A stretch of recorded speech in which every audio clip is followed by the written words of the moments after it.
The neighborhood butcher came to the study of Rabbi Pinchas Horowitz, the famed rabbi of Frankfurt, with a halachic query.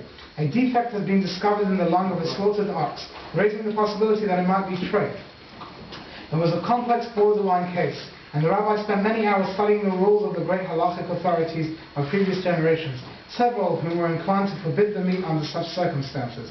Finally, Rabbi Pinchas issued the ruling. The ox was kosher. Later, one of his disciples asked him, "Rabbi, why did you go to such lengths to render the ox kosher?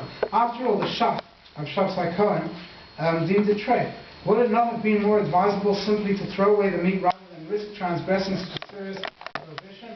Rabbi Pinchas smiled and replied, "You know, for every man there comes the day when he must stand before the heavenly court and account for his life. I imagine that when the day comes for me, I shall have to defend the decision I arrived at today. The prosecution will undoubtedly call a most prodigious witness to testify against it. The shach himself will explain how I permitted the eating of meat whose kashrus is a serious question. I shall have to respond by citing the opinions of his lesser colleagues, who ruled the ox is indeed kosher, and by explaining why I preferred their rulings over his. You can be sure that the prospect fills me with trepidation. But what if I had ruled that the meat was treif? Then I would have to contend with another accuser, the ox. He will take the stand against me and bellow his rage. 'How many hungry mouths might I have fed?' he will cry. 'How many hours of Torah study and prayer might I have sustained? How many good deeds might I have energized? And this man confined me to the garbage heap.